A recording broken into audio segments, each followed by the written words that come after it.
Utilizing these 5 main components will aid us in graphing rational functions. The first component would be finding the domain of our function, and our domain is going to be all the x values for which the denominator equals 0. And to solve for that, we can just set our denominator equal to 0. So x squared minus 6x plus 8 equals 0. And then we'll set that into two binomials, and we'll have x minus 4 and x minus 2 equals 0. So when we solve for that, we get x equals 4 and 2. So we know our domain of the function will be all real numbers, except for when x equals 4 and 2.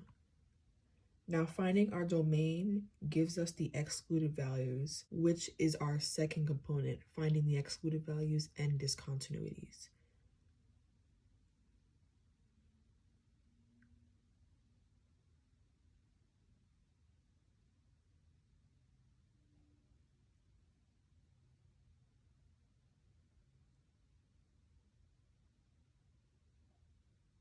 So first we're going to find if our function has any holes.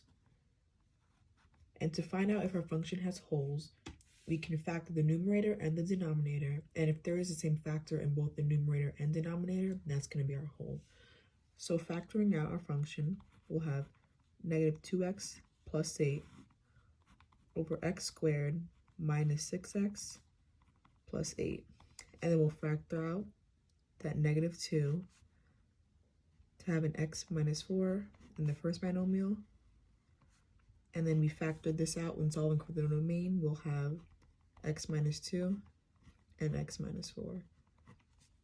Now looking at this, we see we have the same factor in both the numerator and the denominator. So we could just set this factor equal to 0, and that leaves us with our x value for our whole. Now we could just plug this x value back into the remaining equation to get our y value. So negative 2 over 4 minus 2 leaves us with negative 1. So now we know the coordinate of our whole is going to be at 4, negative 1.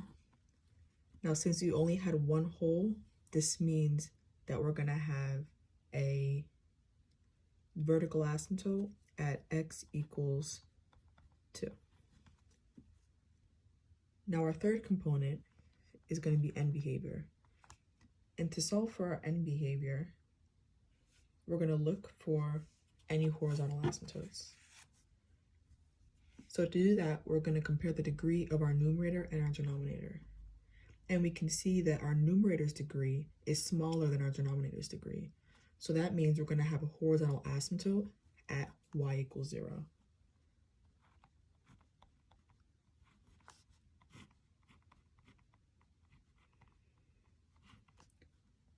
Now, our fourth component is going to be looking for our intercepts. Now to solve for our x-intercept, we can just set the numerator equal to 0. So that'll be negative 2x plus 8 equals 0. Bring the 8 to the other side and solve for x, and we'll have x equals 4. But if we look back and we look at our coordinate of the whole, we have a whole at 4, negative 1. So we know that there's no possible way that we'd have an x-intercept with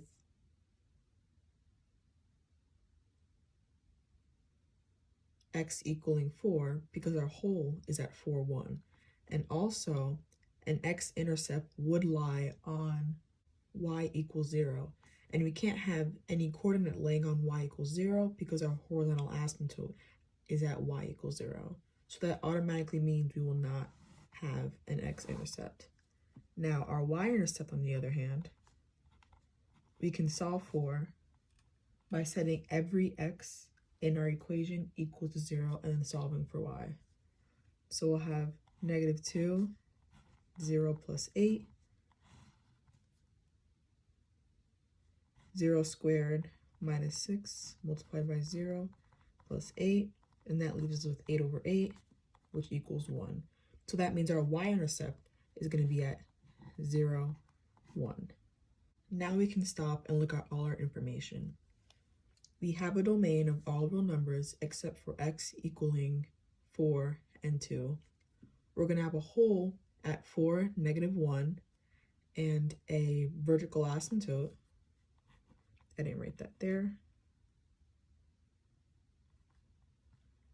At x equals 2, a horizontal asymptote at y equals 0. We will not have an x-intercept because of our horizontal asymptote being y equals 0, and we'll also have a y-intercept at 0, 1. So again, I previously graphed everything, and we can again look at this to help us graph our rational function. So our domain is all real numbers except for our hole at 4, negative 1, and our vertical asymptote at x equals 2. Our horizontal asymptote is also at y equals 0, meaning we will not have any x-intercepts, which we do not have. And then I also picked some points on the left side of our vertical asymptote, 1 and 2, and negative 2 and 0.5. And I also picked some points on our right side of a vertical asymptote, 2.5 and negative 4, and 6 and negative 0.5.